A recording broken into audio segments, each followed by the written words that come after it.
आज मैं आपके लिए फिर से एक नई वीडियो लेके आ गई हूँ। जैसा कि मैंने आपको लास्ट वीडियो में बताया था कि एमपी सिविल जज में जो 40 मार्क्स का पोर्शन आ रहा है, जिसमें इंग्लिश, जीके और कंप्यूटर है, उसको किस तरह से हमें प्रिपेयर करना है और कैसे करें कि 40 में से 30 प्लस मार्क्स ईजिली आ जाएंगे। देखिए, उसमें मैंने आपको बहुत ही स्मार्टली चीज़ों को एनालाइज करके आपके सामने रखा था, जिन चीज़ों को आपको कवर करना था। और उन चीज़ों को कवर करने के बाद आप अपने आप में बहुत अच्छा इंप्रूवमेंट देखेंगे, अपने मार्क्स में इंप्रूवमेंट देखेंगे। उसी के फर्दरेंस में मैं एक सीरीज लेकर आई हूँ, जिसमें से कुछ टॉपिक मैं वो कवर कराने वाली हूँ। कंप्यूटर में आपको वीडियो लेकर कंप्यूटर भी कवर कराऊंगी, जीके के भी मैं कुछ टॉपिक कवर कराऊंगी, और इंग्लिश की भी मैं आपको कुछ वीडियोस प्रोवाइड कराऊंगी। लेकिन आपको जो फुल कोर्स आपको जो मिलेगा वो पेड बैच में मिलेगा। पेड बैच की बहुत ही नॉमिनल फीस है, बहुत ज़्यादा नॉमिनल है, 199 पर मंथ। 199 पर मंथ में मैं आपको पूरा 40 मार्क्स का जो पोर्शन आ रहा है, उसमें 30 प्लस मार्क्स को कैसे स्कोर करें, उसकी पूरी आपको डिटेल बताऊंगी। जितने भी टॉपिक्स मैंने आपको बताया है लास्ट वीडियो में, उसको सबको एलेबोरेट करूंगी। इसके अलावा जो एडिशनल टॉपिक्स हैं, जिनको किसी कैटेगरी में नहीं रखा जा सकता, या कुछ जो छूट गए हैं, जो टॉपिक्स मैंने आपको बताया, उनको करने के बाद भी जो टॉपिक्स करने चाहिए और अच्छे मार्क्स गेन करने के लिए, उनको भी मैं उसमें कवर कराऊंगी। बहुत ही नॉमिनल फीस 199 पर मंथ हमने रखी है। अगर आप ज्वाइन करना चाहते हैं तो डिस्क्रिप्शन बॉक्स में नंबर दिया हुआ है, रजिस्ट्रेशन फॉर्म दिया हुआ, आप उसे भर सकते हैं। रजिस्ट्रेशन की कोई फीस नहीं है, आप उसमें रजिस्टर करें और अपने आप को रजिस्टर करा सकते हैं। 199 पर मंथ में मैं आपको पूरा 40 में से 30 प्लस मार्क्स लाने की स्ट्रेटेजी के साथ आपको सब पढ़ाऊंगी, प्रैक्टिस भी कराऊंगी। तो चलिए, ये तो हो गया था इंट्रोडक्शन। अब हम जानने वाले हैं आज की वीडियो में क्या है। आज की वीडियो में हम पढ़ने वाले हैं रिवर्स ऑफ मध्य प्रदेश के बारे में। जब भी मध्य प्रदेश का एग्जाम होगा तो रिवर्स हमेशा इंपॉर्टेंट रहेंगी, क्योंकि हम जानते हैं कि मध्य प्रदेश नदियों का मायका है। 207 नदियों का उद्गम मध्य प्रदेश से होता है। और कौन कौन सी नदियां हैं इंपॉर्टेंट एग्जाम की दृष्टि से, उनको हम आज पढ़ने वाले हैं। सबसे पहली नदी जो हम पढ़ने वाले हैं वो है नर्मदा नदी। नर्मदा नदी मध्य प्रदेश की सबसे लंबी नदी है, ये आपको याद रखना है। कौन सी सबसे लंबी नदी है? वो है नर्मदा। लेकिन अगर हम वही भारत के रिस्पेक्ट में बात करें, तो भारत के रिस्पेक्ट में नर्मदा नदी का जो रैंक है वो है 5th। मतलब नर्मदा भारत की 5वें नंबर की सबसे बड़ी नदी है। अब जबकि रैंक की बात आई है on the basis of length के बेसिस पर, तो हमें पता होना चाहिए लेंथ क्या है नर्मदा की। नर्मदा की जो लेंथ है वो है 1312 किलोमीटर टोटल। लेकिन अगर हम मध्य प्रदेश की बात करें, कितने लेंथ की जो नदी है नर्मदा नदी, वो मध्य प्रदेश में बहती है, वो है 1077 किलोमीटर। ये आपको अच्छे से पता होना चाहिए। टोटल ट्राइब्यूटरीज मतलब सहायक नदियां हैं 41। इसका ओरिजिनेशन उद्गम जो है वो होता है अमरकंटक, मैकाल हिल्स, अनूपपुर डिस्ट्रिक्ट। ये अच्छे से आपको याद रखना है। ओरिजिनेशन ऑफ रिवर्स से क्वेश्चन आ चुका है एमपी सिविल जज में, तो आपको ओरिजिनेशन अच्छे से याद करने हैं। गिरती है ये बे ऑफ खम्बत में।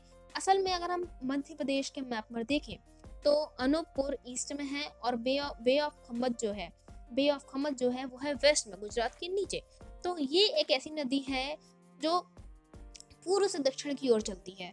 ठीक है, ये आपको याद रखना है। आपको जब भी आप नदियों के बारे में पढ़ते हैं, एक मैप लेके जरूर बैठें, जिससे इजीली आप उसको पढ़ सकते हैं। अब देखते हैं कि कौन कौन सी जगह से होकर नर्मदा नदी बहती है। सबसे पहले अनूपपुर डिस्ट्रिक्ट, डिंडौरी, जबलपुर, हरदा, होशंगाबाद, देवास, धार और अलीराजपुर। ठीक है, अनूपपुर, डिंडौरी, जबलपुर, हरदा, होशंगाबाद, देवास, धार और अलीराजपुर। अब हम इसके बारे में जानने वाले हैं वाटरफॉल्स के बारे में। बहुत ही इंपॉर्टेंट है वाटरफॉल्स, आपको अच्छे से मालूम होना चाहिए। और खास तौर से नर्मदा नदी का एक एक फैक्ट इंपॉर्टेंट है। सबसे ज्यादा चांसेस होते हैं नर्मदा नदी के आने के ही रहते हैं। तो इसके हम वाटरफॉल मतलब जलप्रपात के बारे में जानने वाले हैं। सबसे पहला है धुआंधार वाटरफॉल। यह है बैराघाट, जबलपुर में। आपको अच्छे से मालूम होना चाहिए, बैराघाट जबलपुर में है। दूसरा है कपिलधारा वाटरफॉल, अनूपपुर में, और दुग्धारा वाटरफॉल, अनूपपुर में। ये दोनों ही वाटरफॉल, दोनों ही जलप्रपात वहीं पर हैं जहां से नर्मदा का उद्गम है। ये आपको अच्छे से मालूम होना चाहिए। सहस्त्रधारा वाटरफॉल जो है महेश्वर में है और धारती वाटरफॉल जो है खंडवा में है। ऐसे कोई भी वाटरफॉल जिनके नाम के अंत में धार शब्द आ रहा है वो सभी नर्मदा नदी पर है। अगर हम आखिरी वाले की बात करें वो है धारती वाटरफॉल, इसके नाम में भी धार शब्द आ रहा है। तो ऐसे वाटरफॉल जिनके नाम में धार शब्द आ रहा है ना, खास तौर से अंत में, वह सभी तो नर्मदा पर स्थित है। और धारती वाटरफॉल भी आप अगर याद करना चाहें तो इसको याद कर सकते हैं कि धारती वाटरफॉल भी नर्मदा नदी पर है। अब नर्मदा नदी के हम डैम के बारे में बात करते हैं, बांध के बारे में बात करते हैं। Sardar Sarovar dam, Maheshwar dam, Omkareshwar dam, मान प्रोजेक्ट, इंदिरा सागर डैम और तावा वैली, ये सभी इतने इंपॉर्टेंट हैं कि क्वेश्चन रिपीटेड होते। मैंने आपको अभी बताया नर्मदा नदी का एक एक फैक्ट इंपॉर्टेंट है। सबसे ज़्यादा चांसेस जो क्वेश्चंस आने के होते हैं वो नर्मदा नदी के ही होते हैं मध्य प्रदेश के किसी भी एग्जाम में। अब आता है, मुझे पता है स्क्रीन पे आप इस नदी को देख के समझ गए होंगे कि अब हम जिस नदी के बारे में बात करने वाले हैं वो है चंबल नदी। ये चंबल नदी का नज़ारा है और चंबल नदी हम सभी को मालूम है, जो चंबल क्षेत्र है उसकी लाइफ लाइन है एक तरह से। तो चंबल नदी की जो लेंथ है 965 किलोमीटर है। जो इसकी सहायक नदियां हैं, जो मेन सहायक नदियां हैं वो शिप्रा, काली सिंध, पार्वती। कहाँ कहाँ पर बहती है? 3 स्टेट्स हैं जहां पर बहती है, मध्य प्रदेश, राजस्थान और यूपी।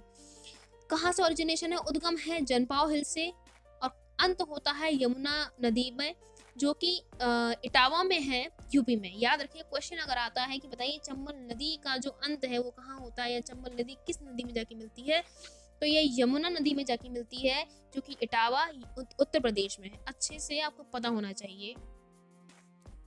अब इसके हम डैम्स के बारे में बात करेंगे। सबसे पहला है गांधी सागर डैम जो कि मंदसौर में है। गांधी सागर डैम मंदसौर में है।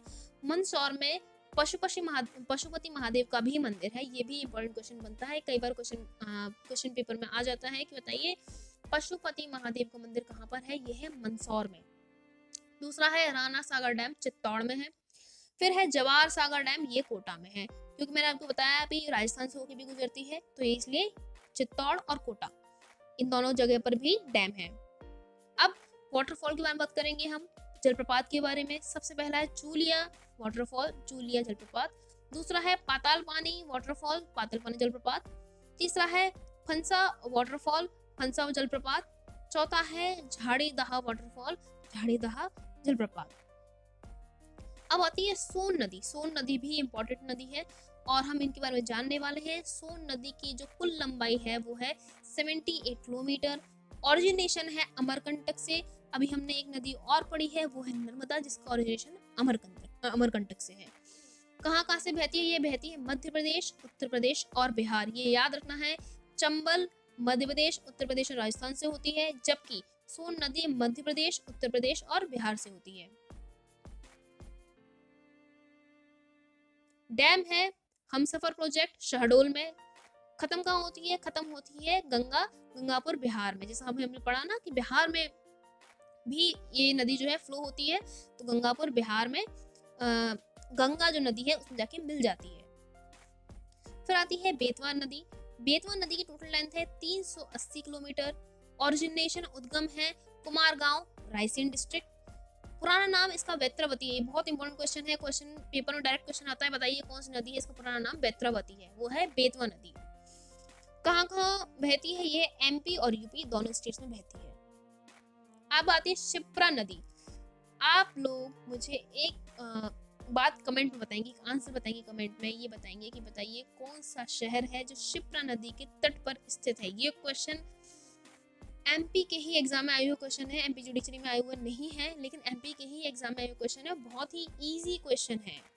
जो भी लोग उस पर्टिकुलर शहर से बिलोंग करते हैं वह जानते हैं कि शिप्रा नदी के तट पर कौन सा शहर है और बहुत ही धार्मिक स्थल है हिंदू धर्म का वो।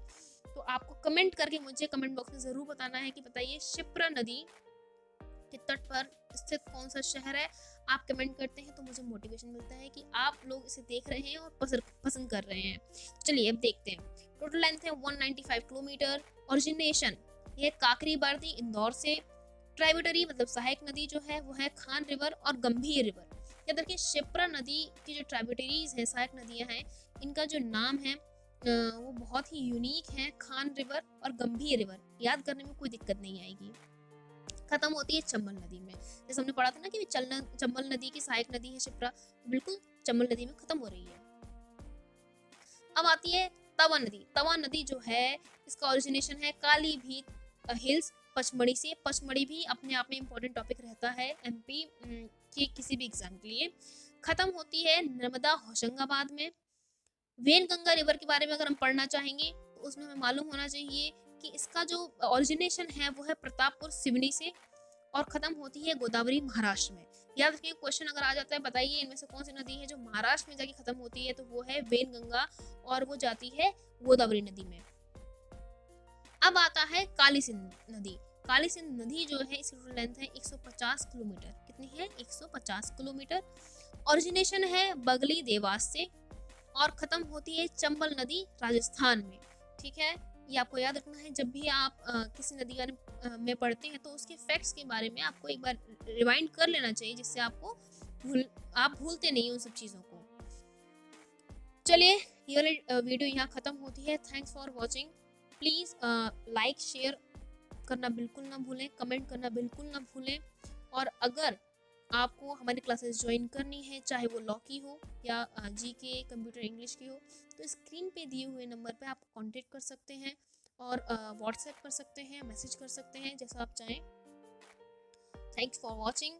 हमारे इंस्टाग्राम पे पेज भी है लॉ स्कोप के नाम से भी, उसे फॉलो कर लीजिए। लेटेस्ट अपडेट आपको मिलती रहेंगी। Thank you so much.